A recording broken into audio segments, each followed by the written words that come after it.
My name's Tyron Julian. I'm a husband, father of four, and a regional manager for a homelessness charity. I would love for the term disability to never exist. I would love for people to be seen as equals with something to contribute to society and to the environment that they're in. The word or term disability is a limitation in itself.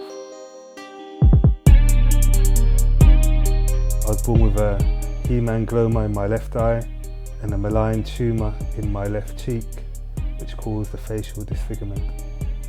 The hemangioma is a collection of blood vessels which caused me to lose sight in my left eye.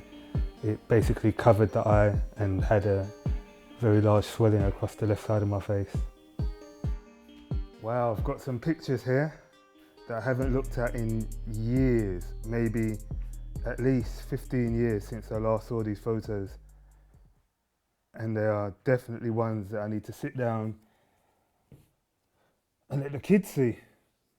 I think it'd be good for them to see the journey that I've been on, and hopefully it helps motivate them when it comes to the things that young people deal with in regards to appearance and their value and their self-esteem, that it can't be based on outward appearances. Well, so this photo was just before the surgery, I believe, where my eye was removed, and it shows my eye, what it was in its full glory back then. And I was still going to school. This is before I was wearing an eye patch, and my face is well creamed, as my mother always used to do, but it doesn't show where I would have had at times blood on the side of my face. You can see the swelling in my cheek as well, the malign tumour that was sat there. And this was my bus pass when I started wearing an eye patch. It's the period of time where my confidence started to sink slightly, and I used to hide behind the eye patch. And I remember one day I was going to college. I think I had just finished my first year in college and I was going into my second year, and the patch used to snap all the time. The elastic used to snap. I would have to stitch it and go to the chemist to buy new ones, and only certain chemists sold the style that was comfortable. And I just thought, actually, what are you playing at? Stop hiding yourself, hiding who you are. It doesn't matter what people think. And that's when the values as a child came back to me. And yeah, I stopped wearing the eye patch. Never worn it since.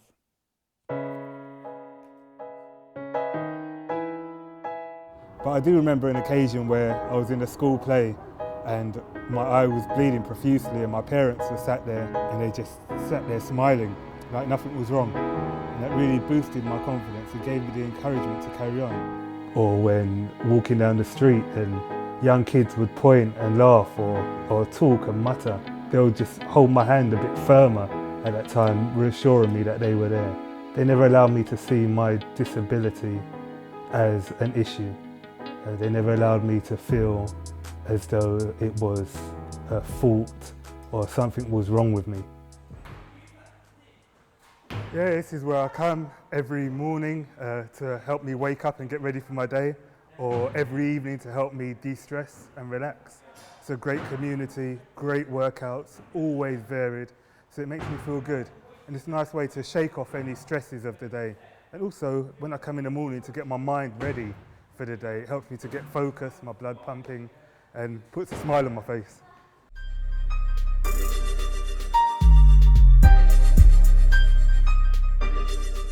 At one stage of my life, people would always associate my disability with violence, some kind of violent act, and that would infuriate me or it would really upset me.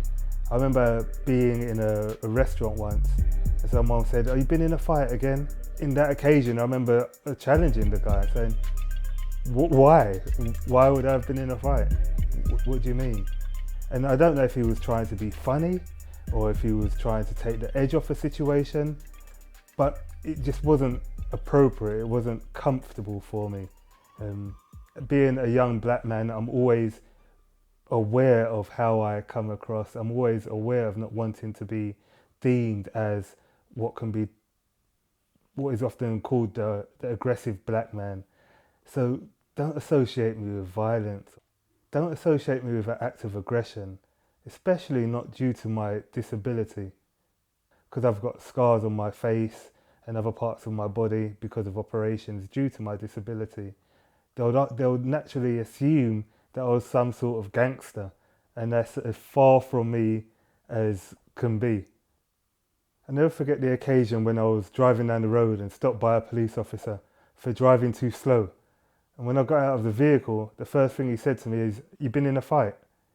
And it was at that time when I felt irritated, aggravated, angry, but also really sorry for him, because he's judging me based on my disability. And it makes you wonder, why are you asking me that question? Have I been in a fight? Why couldn't you assume that there was actually something wrong with my eye? Why was I automatically being seen as doing something negative? If I think back to it, the process that the surgeons went through to remove my eye and do all the aesthetic work around it was extremely intense.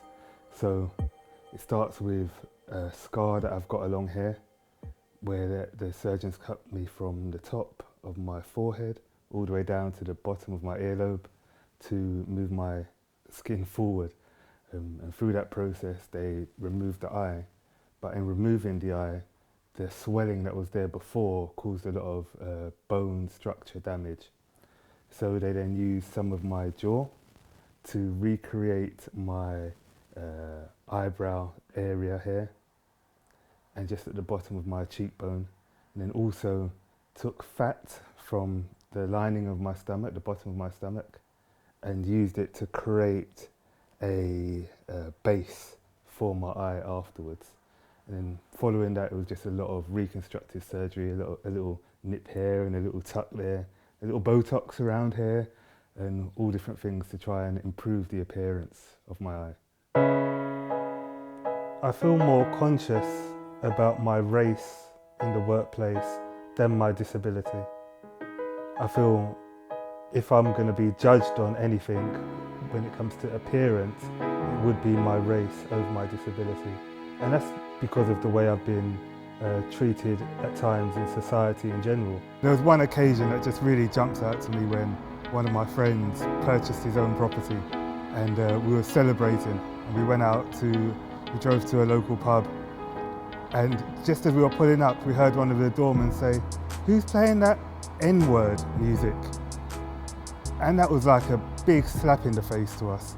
It took us a couple of minutes. We sat in the car and we laughed at first, and then we were disgusted, and we knew we needed to push through, but at that occasion we just thought, we're not going to go in here, we're going to go somewhere else where we could spend our money and hopefully feel respected and valued for who we are. When I was younger, working in the social care sector, I would often feel it was quite difficult, and I would have to try and fit in with senior managers and senior managers' views.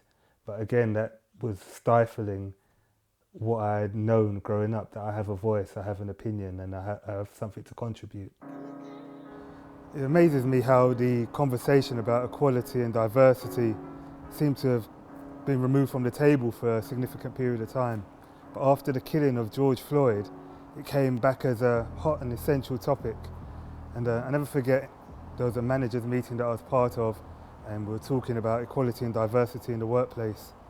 And each manager had an opportunity to share their feelings and how they feel the workplace can respond, and talking about equality in general.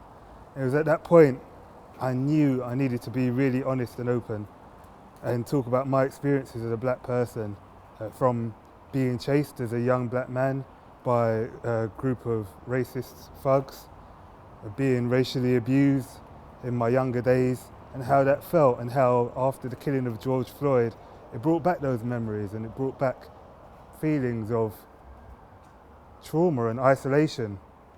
And it was difficult, wondering what role I play in making things different, what role I play in discussing race in the workplace, what role I play in helping there to be a more equal and diverse society.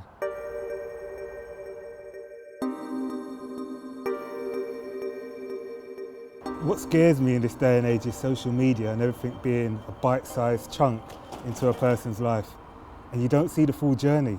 So we've got young people and adults looking at social media, looking at different outlets and seeing the end product and not recognising that someone's gone through a journey and there may have been tears and there may have been struggle for them to get to that place.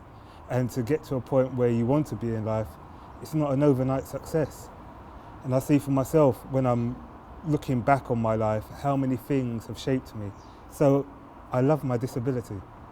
I love the way my eye is. I love the scars on my body that came through operations, the ones on my stomach and the ones on my head. They make me who I am and they're part of my journey, and it inspires me every morning when I wake up to keep pushing on. Or when I'm in the gym and doing a tough workout and I want to take my top off because it's really hot and really sweaty. I've got this huge scar on my stomach. What are people going to think? What are people going to say? That I just carry on going, just carry on pushing through.